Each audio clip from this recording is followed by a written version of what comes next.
Programa Cultura Geral. Apoio Faculdades Milton Campos. Venha ser referência. Estude com quem já é. E IEPREV, em defesa da Previdência.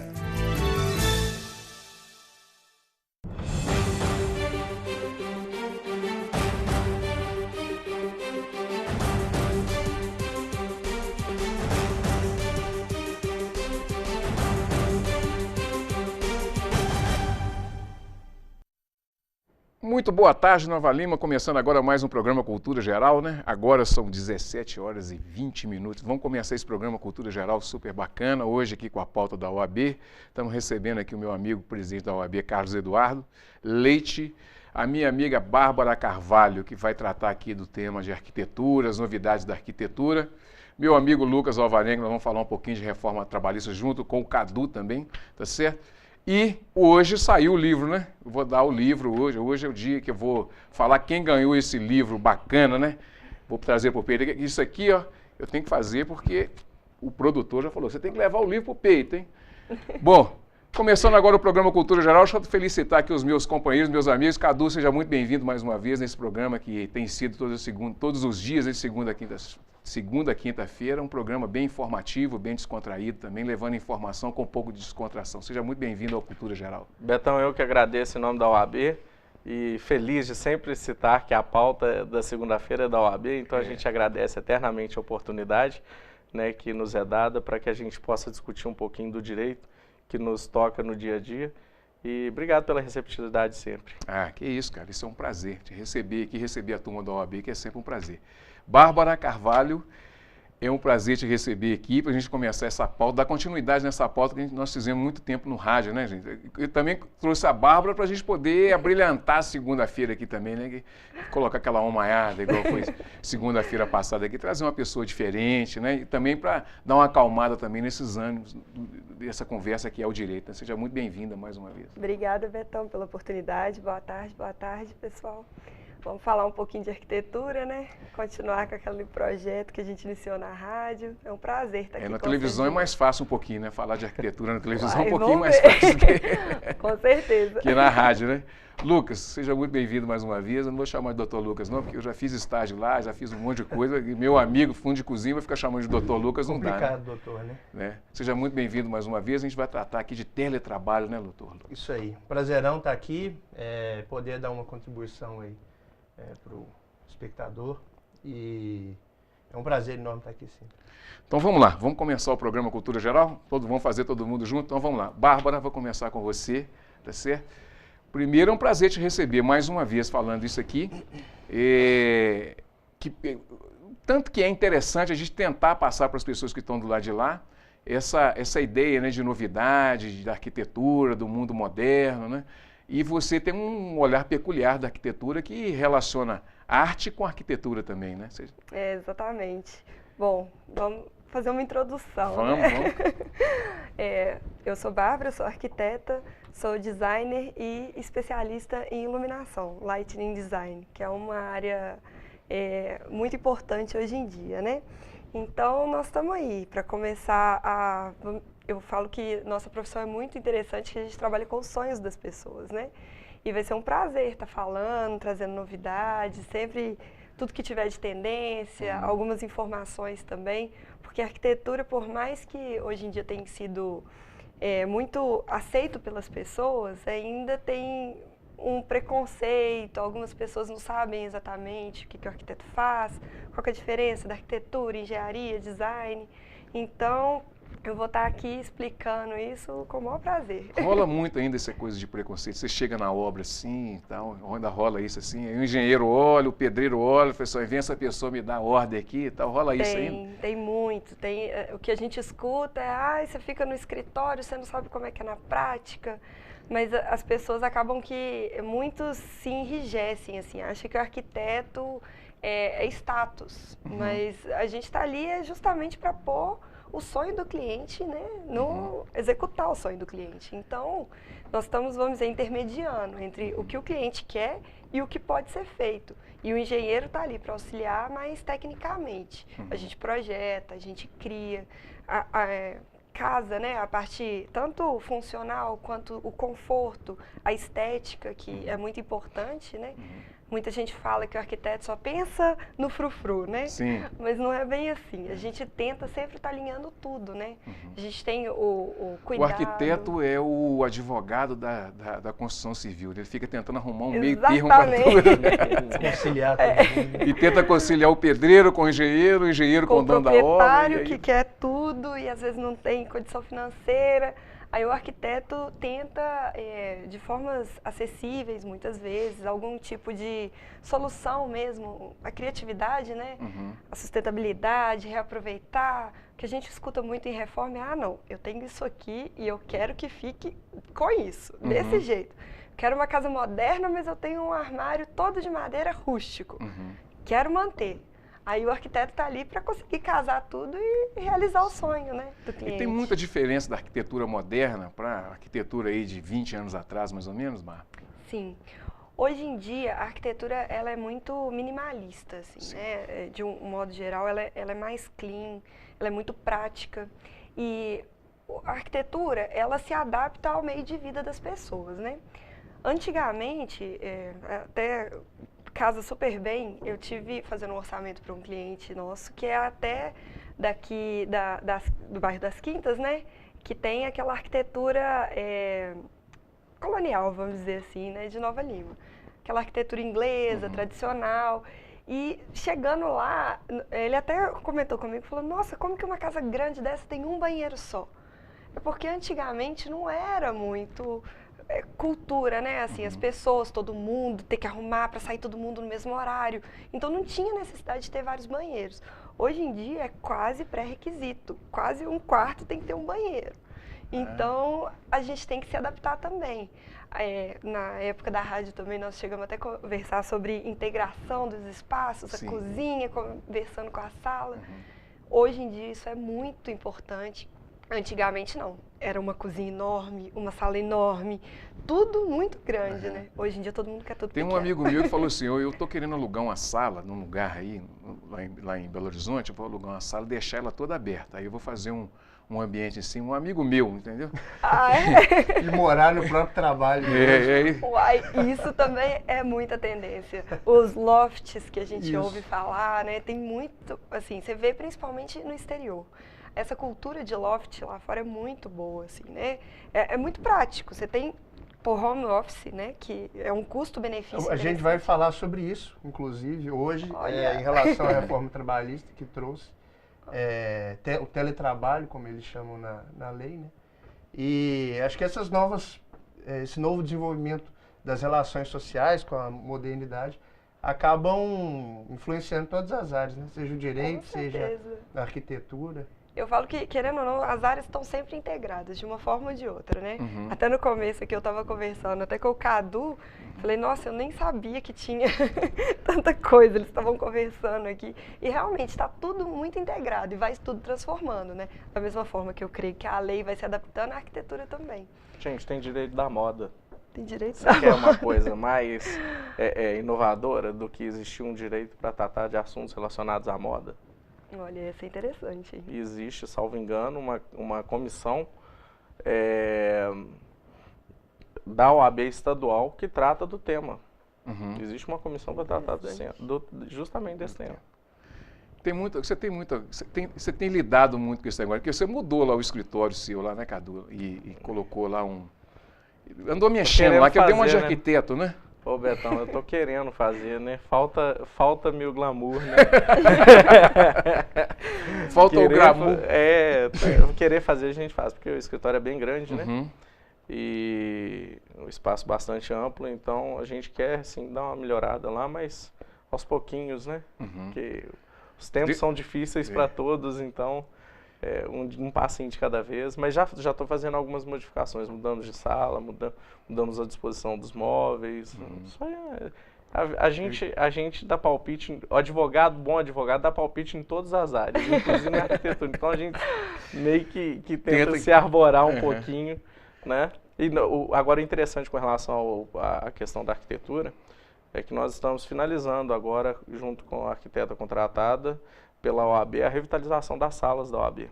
Ah, sim. Então, nós temos sala do juizado especial, que acabamos já de primeira mão aí para o advogado de casa. É justamente que nós estamos ampliando o espaço do advogado no juizado especial de Nova Lima e estamos revitalizando as salas da Justiça do Trabalho e do Fórum Augusto de Lima, para dar melhores condições de trabalho, melhor conforto, porque realmente o fórum já não é dos melhores. A sala do advogado também não pode ficar a desejar, né? Ele precisa de um espaço amplo, funcional, clean, para que dê realmente fluidez para todos aqueles que utilizam aquele espaço. Bacana. Bárbara, deixa eu voltar com a Bárbara aqui. Bárbara, a gente estava discutindo em outras épocas no rádio também, essa questão da arte e arquitetura, né? E vamos falar também aqui dessa arquitetura que tem em Nova Lima que as pessoas às vezes não percebem. Por exemplo, a gente estava falando da Art Deco, que vem descendo ali, quando você desce a Domingos Rodrigues, a parte de cima toda, né, é uma arquitetura super maravilhosa, assim, que as pessoas não prestam atenção, né, Bárbara? Exatamente, lá fora isso é super valorizado. Mas assim, em Nova Lima, você vê que a nossa Santa Cruz ali tem várias edificações nesse estilo, né? Infelizmente, às vezes até por falta de incentivo, as pessoas não mantêm, acabam deixando degradar, né, o próprio imóvel. Mas, por exemplo, o nosso teatro é maravilhoso. A prefeitura mesmo tem um estilo Art Deco. Eu acho a nossa arquitetura em Nova Lima é muito rica em todos os aspectos. A gente tem um pouco de uma arquitetura mais colonial, mas tem uma arquitetura puxando para o moderno, que é o Art Deco, que foi um dos primeiros passos, um dos primeiros pontos da arquitetura moderna, apareceu no Art Deco, que é um movimento antigo. Para quem não sabe, não é coisa de agora, não. Essas linhas retas não é coisa só do modernismo. Ela já vem do Art Bárbara, Deco. e você sabe se Nova Lima tem alguma lei ou algum provimento? Porque a gente sabe que tem um Conselho Municipal de Patrimônio Histórico-Cultural da cidade. Existe alguma lei, alguma coisa que resguarda ou protege esses imóveis? Não. É uma pena, né? Infelizmente, porque... Uma dica aí para os vereadores, né? Fica uma dica. Fica de criar uma lei justamente para preservar essa parte da nossa história, né? Com certeza. O que acontece muito é quando o imóvel ele é tombado, né, pelo patrimônio histórico. Ele tem um incentivo municipal, eu acho que não é diretamente municipal. Se eu não me engano, é regional ou estadual. Mas ele tem que passar por uma série de requisitos para ele se tornar um patrimônio e, em função disso, ele tem uma série de incentivos, né? Assim, o proprietário ele tem que dar manutenção, mas com uma ajuda do município, ou então, no caso, do Estado, né? Aí, só que aqui em Nova Lima, especificamente, por enquanto, não tem nada. Aqui, infelizmente, a gente tem alguns aspectos que pecam. Nós choramos, né, no rádio nós choramos muito, assim, estava na época do Carnaval, então tinha a história do Marquês de Sapucaí e tinha a casa do Marquês, que tem as fotos e tudo, que até bem pouco tempo ela era de pé, né, ali. Eu lembro na minha infância, eu sou novo, né? Apesar da latinha estar um pouquinho amarrotada, amassado, eu lembro sim na minha infância, ali na esquina, ali já chegando na avenida, né? Isso, eu morei na Arthur Bernardes, né? Eu e o Luiz Fernando, que está nos acompanhando lá, joga bola com a gente, aquele corneta danado, moramos na mesma rua, e lá tinha a casa do Marquês de Sapucaí, onde morou a família do Lúcio, Dona Elvira, né? Onde morou a família dessas pessoas todas, que são bacanas e tal, e pena que não pôde ser preservado esse patrimônio. Mas vamos falar disso aqui, né, Bárbara? Nós vamos falar um pouquinho de arte e cultura também, né? Ligada à arquitetura. Muito bem. Vamos começar esse bate-papo trabalhista aqui vou começar com o Lucas aqui. Ô, Lucas, a reforma trabalhista veio regulamentando o teletrabalho. O que é isso? O teletrabalho nada mais é do que o conhecido home office. Que o trabalhador, ao invés de exercer suas atividades na dependência do estabelecimento do empregador, ele exerce as atividades até de sua casa, através de tecnologias de comunicação, internet, telefone, etc. E com a reforma trabalhista foi instituída na CLT a regulamentação quanto a essa matéria. Teletrabalho, inclusive a nomenclatura que a própria CLT passa a utilizar para esse tipo de trabalho. E a legislação, de forma geral, acaba por deixar essa regulamentação muito para as próprias partes mesmo, visando aí um direito quase que contratual entre ambas as partes para dispor sobre esses aspectos das atividades a serem exercidas. Por exemplo, de quem vai ser a responsabilidade de arcar com os custos da manutenção ou do fornecimento dessas tecnologias? Energia elétrica. Energia elétrica, internet, telefone, sistemas operacionais, manutenção no computador, todas essas formas que vão ser, esses instrumentos que vão ser necessários utilizar. Estipula a possibilidade da pessoa que trabalha de maneira presencial ser convertida em teletrabalho, de acordo com o consentimento mútuo das partes, desde que registrado em um acordo escrito também.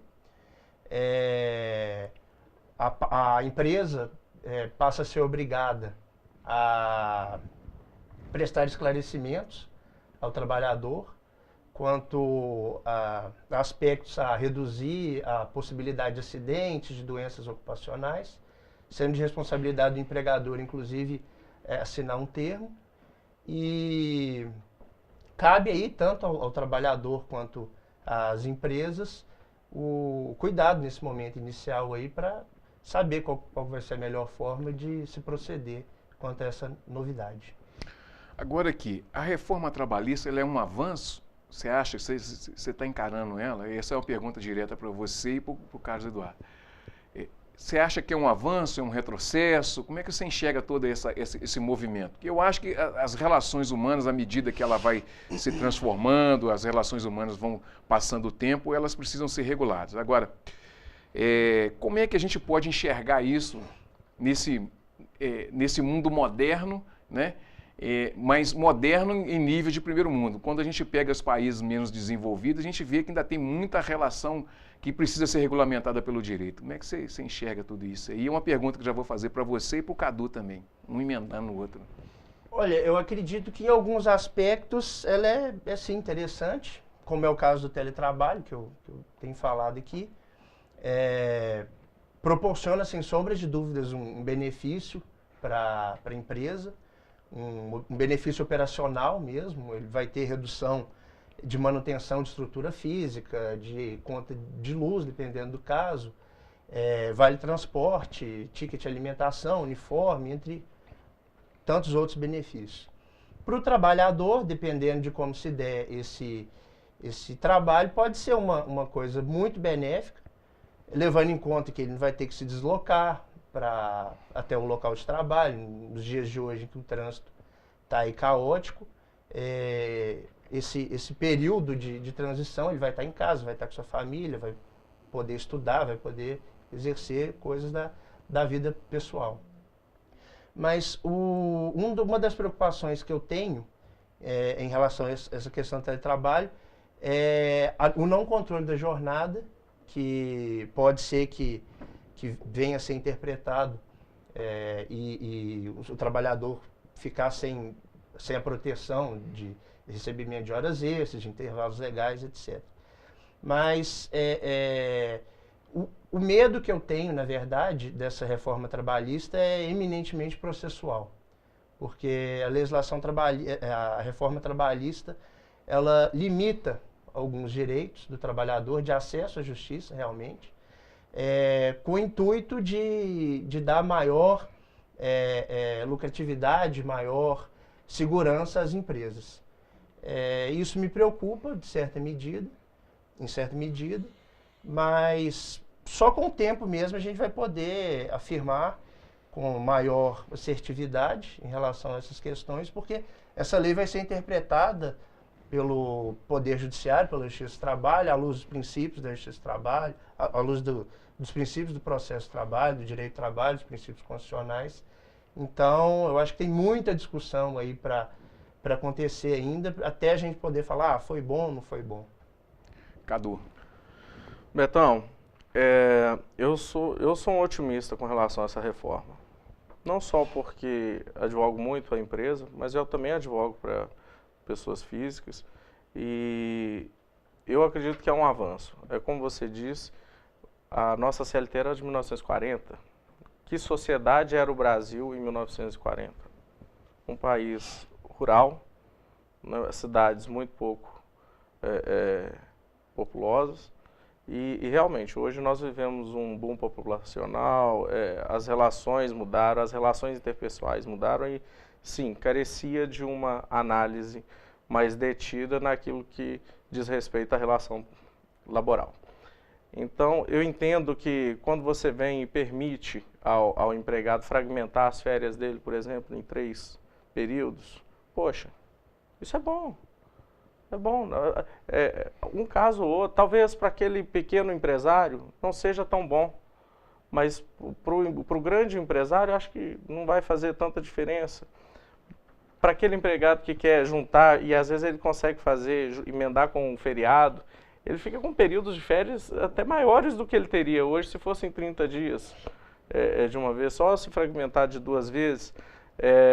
A livre pactuação entre as partes, a negociação, isso é muito fomentado nesse novo projeto de lei. Isso é muito bom, porque cada negócio tem a sua peculiaridade, tem a sua particularidade, né? Então, eu acho que veio muito a calhar. Por exemplo, eu já tive a oportunidade de trabalhar em home office, mas era para mim. Mas eu fiquei, por vezes eu imaginei como se daria essa relação para uma outra empresa, entendeu? Então, é difícil o controle. Hoje, só a título de exemplo, o TRT de São Paulo, eu acho que até Minas já faz isso, trabalhadores trabalhando em casa, servidores, analistas, técnicos trabalhando já em casa. O processo eletrônico o processo eletrônico, você imagina, então, por exemplo, o próprio Serventuário da Justiça, ele trabalha com processo eletrônico. O que ele vai precisar de ficar ali? Entendeu? As estruturas físicas estão muito caras, então você não precisa mais de ter aquelas grandes empresas. Hoje você pode reduzir o espaço. Hoje, o que tem que se haver é um cuidado com as perdas em termos de direito, porque até então eu não vi muitas perdas, porque estão preservados o 13º, direito a férias, a hora extra, isso tudo está regulamentado. A jornada de 44 horas semanais, com uma particularidade de podendo chegar a 48, já prevendo essas 4 horas como horas extras, totalizando 220 horas mensais, as 44 semanais que viram 220 mensais, isso tudo está preservado, entendeu?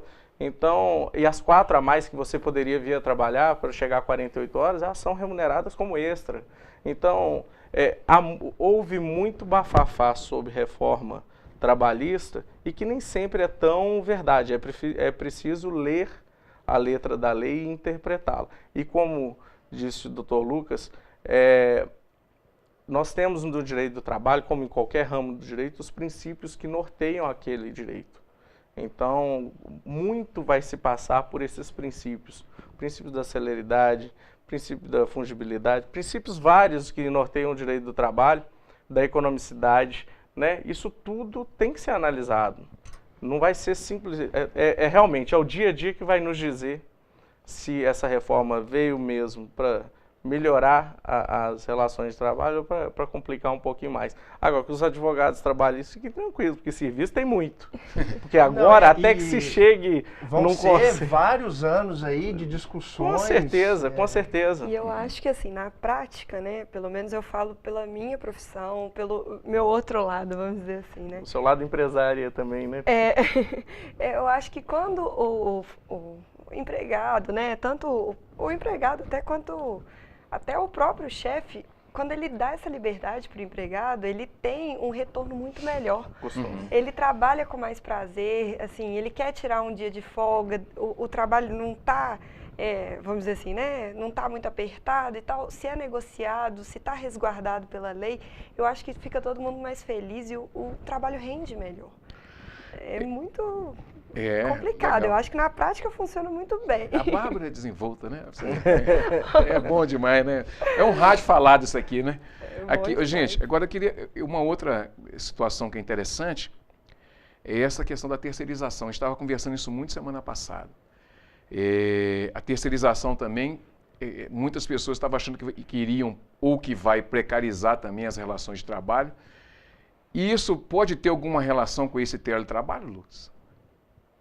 Porque, às vezes, a pessoa, assim, sem querer te colocar numa saia justa, mas a pessoa falou assim, eu vou contratar o fulano de tal lá, e ele fica na casa dele, abre uma MEI e vai trabalhar lá comigo. Então, você acha que isso pode gerar algum tipo de problema, assim, com relação... Porque, no fundo, o que eu queria entender é o seguinte, como é que vai ficar a relação de trabalho nessa questão aí do teletrabalho? Que a pessoa podendo trabalhar em loco. Olha, sem querer colocar numa saia justa, mas já colocando. Já colocando? Na saia justa. Nada impede, a princípio, de que isso ocorra. Uma empresa tomadora contratar uma empresa prestadora de serviço que utilize do teletrabalho. De toda forma, o tratamento nesse caso do teletrabalhador, vamos chamar assim, com o trabalhador presencial, vai ser exatamente os mesmos. A relação é a mesma. Vai se resguardar o direito de ação em relação à empresa em relação à empresa contratante e em relação à empresa tomadora de serviço subsidiariamente. Eu costumo dizer que o terceirizado ele tem essa vantagem. Ele pode colocar duas empresas no polo passivo numa eventual ação trabalhista. Então, ele pode cobrar de dois, enquanto que o trabalhador direto só cobra de um. Então, se eu não receber de um, eu tenho outro que eu posso tentar ir receber dele, na eventualidade de um não pagamento. Vamos lembrar que essa reforma da terceirização, ela veio para ampliar não só mais aquele trabalhador que atuava na atividade meio do negócio, ele agora pode atuar também na atividade fim. Então, realmente, se você pensa que eu trabalho um escritório, por exemplo, de uma empresa de call center, né, que presta serviço para uma série de pessoas, eu acho que muito dificilmente, a longo prazo, nós vamos ver aquelas empresas de call center com 200, 300 pessoas num grande salão atendendo. Eu acho que isso vai caminhar para o teletrabalho. E desde que o serviço consiga ser prestado de uma forma satisfatória, qual o problema? Né? Qual o problema de você poder trabalhar em casa, não ter que pegar duas conduções para ir para o seu trabalho, um salário não é lá dos mais interessantes, você pode fazer outras atividades paralelas. A própria regulamentação desse trabalho, né, Betão? Hoje existem meios eletrônicos de se fazer o controle dessa jornada, né, doutor Lucas? Sim. A partir do momento que você assiste... Através de sistemas. O sistema, a hora que você acessa o sistema, ele está ali contabilizando o tempo que você está trabalhando. Então, assim, gente, a modernidade, a tecnologia permitiu esse controle à distância e permite que se faça um controle qualitativo à distância também, porque você tem os atendimentos, são gravados e aquela coisa. Dando o exemplo do call center, porque a gente sabe que tem muito call center por aí, né? E geralmente são serviços terceirizados. Às vezes uma empresa te liga uma empresa lá do Nordeste para tratar de uma empresa local aqui, porque o serviço é um serviço terceirizado. E atendimento ao consumidor final era atividade fim. Teoricamente não poderia ser terceirizado para alguns segmentos. Então hoje você vê essa facilidade, mas precisa de fiscalização, precisa de acompanhamento, tudo direitinho, e ficar de olho para ver se as normas trabalhistas estão sendo respeitadas. Só fazer um adendo aqui também, Betão. Agora a palavra certa, agora é recorte. Você estava falando... Fazer um recorte. Fazer um recorte, você estava falando em relação ao MEI. As pessoas têm confundido muito essa relação de terceirização... Com pejotização. Com pejotização. Exatamente.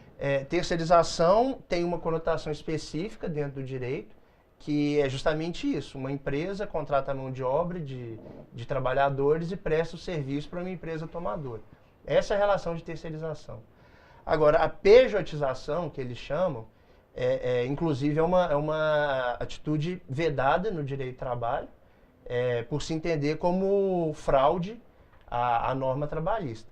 Porque a partir do momento que a pessoa constitui uma sociedade ou até um MEI, uma EIRELI, para prestar serviços direto a um tomador, aí ela não vai ter direito a FGTS, a INSS, férias, 13º e toda essa proteção da CLT. Mas o funcionário terceirizado, ele é regido pela CLT e tem assegurado todos os seus direitos. Pejotização, gente, é pessoa jurídica, né? É isso? É aquela pessoa física que se transforma apenas formalmente em pessoa jurídica, aquela sociedade unipessoal que vai prestar serviço e ali ela está à margem da legislação seletista. Ela não está abraçada por todos os direitos e garantias que um trabalhador devidamente com carteira assinada ele tem. A pejotização ela é um fenômeno muito perverso e muitas empresas, de forma inadvertida, acredito eu, ou meramente por contabilizar, eu acho que o que acontece muito quando você pega uma empresa grande que faz muito uso da pejotização, ela assume o risco. Porque se ela tem 100 funcionários pejotizados e que estão ali com todos os requisitos previstos no artigo 3º da CLT. Pessoalidade, onerosidade, não eventualidade, né? Tudo direitinho. Ela assume o risco de que, naqueles 100, se 10 entrarem na justiça contra ela ganhou em cima dos 90. Então, essa é a grande verdade. Quando uma empresa assume e faz... Porque ela sabe que é errado. Ela sabe que é errado. Você está prestando serviço para um único empregador. Né? Você tem um controle de jornada lá dentro. Às vezes você está dentro da empresa e do seu lado, fazendo a mesma função, tem um funcionário contratado pela empresa. Então, aí o que acontece? Esse pejotizado, geralmente, ele ganha um pouquinho a mais do que não é. Né? Porque até justamente para poder respaldar aquilo tudo que ele não tem, caso ele fosse seletista. E as implicações jurídicas, na hora que esse camarada sai da empresa, ele tem todos os documentos, ele tem e-mail que ele envia em nome da empresa. Não é a empresa dele, aquela sociedade unipessoal dele. Não, é a empresa, não é aquela sociedade, às vezes até limitada, que ele chamou aquele outro laranja, que não tem nada a ver com a relação. Ele não é aquilo ali. Ele tem todos os requisitos de um empregado. E com isso ele vai para a Justiça do Trabalho e o salário base, o salário de referência para uma ação trabalhista, não é do colega dele de baixo, do lado que ganha, por exemplo, 20, 30% a menos do que ele. É o que ele recebe. E aí a empresa paga um valor muito mais alto quando ela vê reconhecido todos os direitos trabalhistas desse empregado. E via de regra, é o que mais acontece. Estou mentindo? Sim, é verdade. É difícil você pegar uma pejotização que foi muito bem construída, muito bem pensada e que não guarde alguma relação com os requisitos da relação de trabalho, né, com a relação de emprego, né? E geralmente são ações que dão valores muito consideráveis, altos, muito altos. Porque, na verdade, aquela pessoa ficou ali trabalhando sem ter qualquer direito trabalhista. Então, quando reconhece o vínculo trabalhista, ela faz jus ao recebimento retroativo de tudo aquilo que a empresa não tinha... Pega os últimos 5 anos, né? Os últimos 5 anos. Então, férias vencidas em dobro, 13º, FGTS... horas extras. Na verdade, a pessoa vai ter o direito à proteção integral da CLT e de eventuais normas, espaços que regulamentem o trabalho daquela categoria. Então, todos esses valores, o empregado vai ter direito ao recebimento retroativo. E o simples fato de constituir uma pessoa jurídica ou não, pouco importa. No direito tem um princípio que chama primazia da realidade sobre a forma. Então, cumpridos os 5 requisitos, comprovado o cumprimento dos 5 requisitos, o juiz declara a nulidade daquele contrato de trabalho e reconhece o vínculo empregatício. Muito bem, nós vamos para o intervalo aqui, mas antes eu queria deixar um recadinho aí, né? Então você que está prestando, você que é microempresário, que está pensando em fazer com o seu empregado que ele abra uma microempresa individual, pense bem direitinho, para você não entrar nessa enrascada, hein? Porque você pode muito bem arrumar um problema em vez de arrumar uma solução. Bom, nós vamos para o intervalo, daqui a pouquinho a gente volta para encerrar o programa falando aí um pouco mais dessa reforma trabalhista e algumas implicações que podem acontecer daqui para frente. Daqui a pouquinho a gente está de volta com mais Cultura Geral.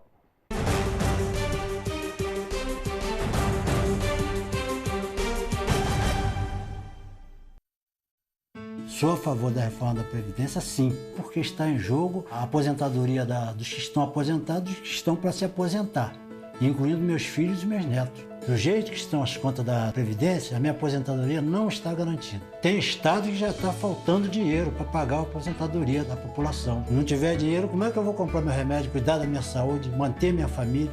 Tem que haver a reforma da Previdência, sim. Previdência. Reformar hoje para garantir o amanhã. Governo Federal. Eu estou aqui para lembrar que o mosquito Aedes não transmite apenas a dengue. Ele também traz o Zika vírus, que ao ser contraído por mulheres grávidas, pode causar microcefalia nos bebês e gerar sequelas para o resto da vida. Como evitar? Fazendo o básico, gente, combatendo o mosquito. Precisamos juntos eliminar a água parada que pode virar criador. Cuide da sua casa, mobilize sua família e seus vizinhos, porque o mosquito não é mais forte que um país inteiro.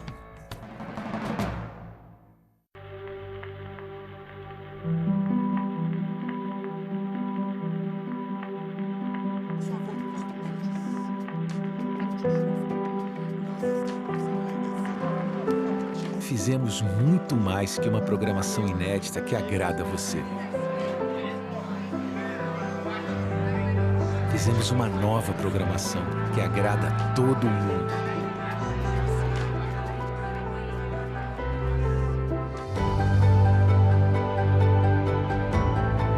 Mais de 240 horas de animações, ficção, séries, documentários.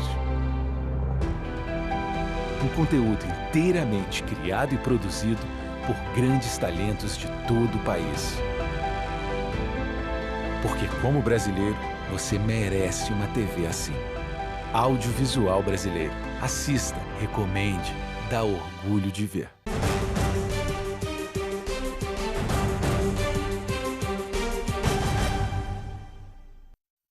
Muito bem, voltando com o programa Cultura Geral, né? Aqui na parte final do programa. Lembrando que quem ganhou o livro foi a Letícia Godinho, né, que inclusive tem um trabalho muito bacana, aí, um artigo que ela produziu junto com o pessoal da UFMG, com a linha de pesquisa, falando das pessoas os direitos realmente das pessoas que estão em situação de rua. Bom, voltando aqui com o programa Cultura Geral, nessa parte final, Cadu e Lucas, os direitos dos trabalhadores estão resguardados, férias, 13º, como é que ficou isso tudo? Nós falamos um pouquinho de forma geral, mas como é que ficou, por exemplo, as férias nessa questão da reforma trabalhista? As férias até então... Eu vou confundindo reforma, agora que eu vou falar, eu tenho que parar. Com a reforma trabalhista. A diferença ficou realmente na fragmentação em mais um período, né? Uhum. Tem uns requisitos mínimos, o período mínimo não pode ter menos de 5 dias, né? E são 3 períodos. Me corrija, doutor Lucas, se eu estiver falando. É isso mesmo, são 3. Pode ser até em 3 períodos. Isso foi muito bom. Um minimamente, sendo que um com pelo menos 15 dias e os outros 2 no mínimo 5 dias. Uhum. Aquém de 5 não pode. Então, mas a questão do próprio direito a férias, 13º, hora extra, está tudo preservado, está tudo resguardado. Tem alguma novidade perversa, não? Como eu tinha até dito antes, a parte material não me preocupa tanto. Tem coisas que são bem-vindas, tem coisas que realmente precisavam de ser modernizadas. O que me preocupa realmente é essa questão do acesso à justiça, essa questão da legislação processual, que foi alterada, de tentar criar mecanismos para impedir o trabalhador de ter acesso à justiça. Tem uma discussão que está acontecendo assim no meio jurídico, que é a sucumbência recíproca, né? Exato. Né? Isso é uma coisa complicada. Explica o que é a sucumbência recíproca. A grande questão vai ser o seguinte: antigamente, o trabalhador que ingressasse com uma ação judicial, se ele fosse sucumbente em algum pedido, se ele perdesse algum pedido, ele não deveria pagar honorário de sucumbência para o advogado da outra parte. Com a reforma trabalhista, esse trabalhador vai ser obrigado a arcar com esse valor, desde que ele não esteja sobre assistência da justiça gratuita.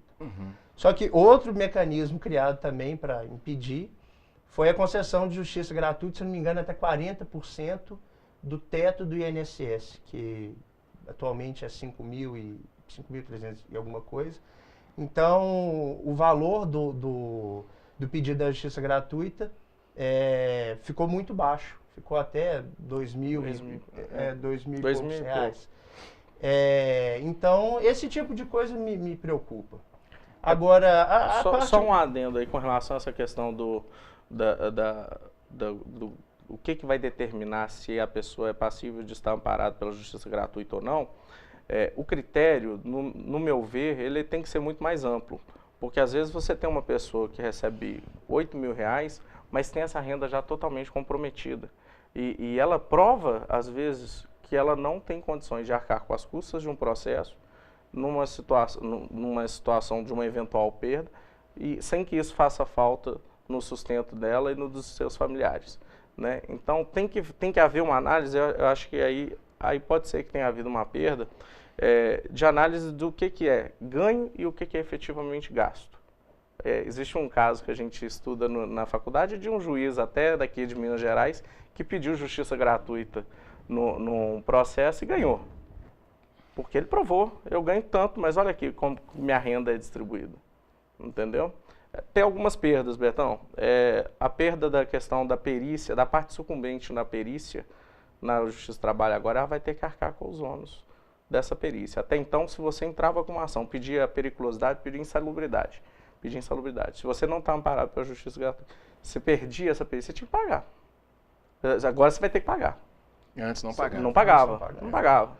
Isso era o Estado era a que União, pagava. Né? A União remunerava aquele período que fez. Isso, agora vai ter que pagar. Outra questão, a hora em itinere, também, que é uma questão. O que é a hora em itinere? É o tempo despendido da sua casa ao seu trabalho, com algumas regras específicas, com como é que chama? Os meios de deslocamento fornecidos pela empresa, local de difícil acesso, sem linhas de transporte regular. Então, essa hora ela era remunerada.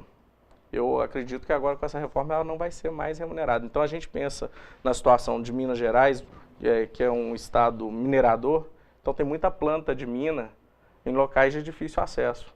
E, às vezes, se leva uma hora para chegar. Essa hora não vai ser mais remunerada. Pela letra... A letra fria da lei. Fria da lei da reforma, essa hora não é mais remunerada. Então, tem que analisar. Então, para mim, é uma perda. De certa forma, é uma perda. Bom para o empresário, ruim para o empregado. Então, tem algumas situações que sim, que houve perda real. A gente tem que ficar muito atento a isso aí, porque o sujeito vai bater o cartão lá em loco. Então, ele saindo de Nova Lima, por exemplo, uma planta lá no Queiroz, por exemplo, o tempo que vai contar é a hora que ele passar na roleta lá. Isso a gente tem que...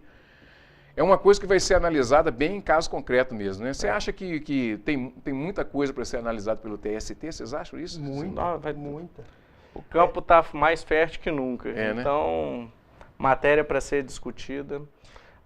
Vão haver algumas ações de inconstitucionalidade. Exatamente. Eu acho que o maior risco, na verdade, atualmente é a desinformação. Tanto para o empregado quanto para o empregador. O empregador escuta na mídia aí o que está sendo falado, passa a agir de uma determinada maneira e, na verdade, ele está criando um passivo trabalhista que ele vai ter que arcar lá na frente. Então, acho que é um período de muita cautela para o empresário. Acho que o grande beneficiário da reforma trabalhista, sem sombra de dúvida, é o empresário. Sim. Mas é um momento de muita cautela. Procurar um profissional adequado, especialista na determinada área, para não ter que arcar com prejuízos lá na frente. Bárbara, eu estou vendo assim, você olha para lá, olha para cá, olha para lá, olha para cá. Então, você está meio assustada com isso tudo, assim, com essa conversa assim, de reformas, daqui a pouco tem reforma da Previdência também, além na da verdade, eu trabalhista. estou achando muito interessante, né? Que igual a gente comentou, tudo tem que se adequar. E eu acho que é justamente isso, esse teletrabalho é justamente adequação, né? O mundo hoje em dia anda tão dinâmico, todo mundo muitas vezes tem mais de um trabalho, é muito trabalho em casa. Eu acho que é importantíssimo a gente ter uma lei que resguarda essas pessoas, né? É bem interessante. Bom, chegamos ao final do programa Cultura Geral, né? E, Bárbara, olha para a câmera ali, dá um recadinho lá para as pessoas que vão nos acompanhar aqui na segunda-feira junto com a OAB, né?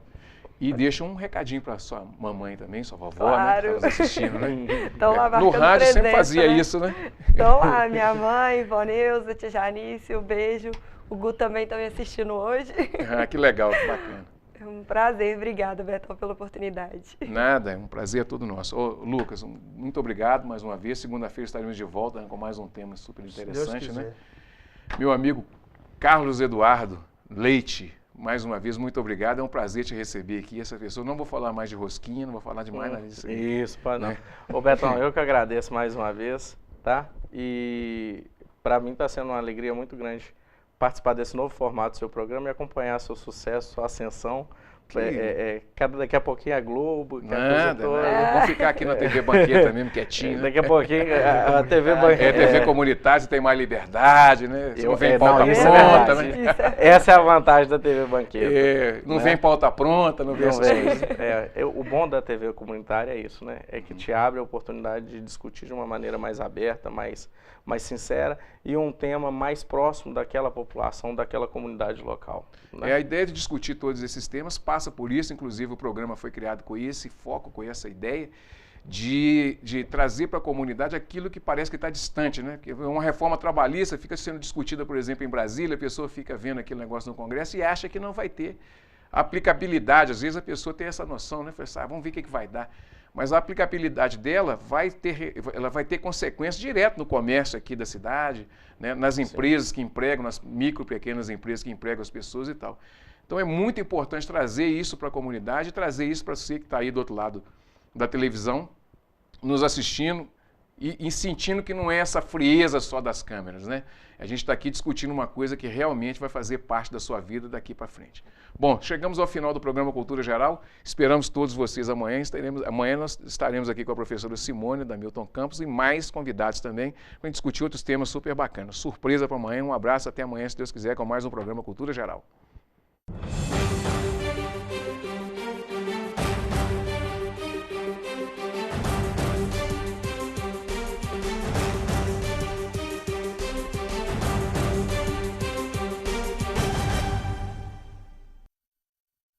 Programa Cultura Geral. Apoio Faculdades Milton Campos. Venha ser referência. Estude com quem já é. EI é Prev, em defesa da Previdência.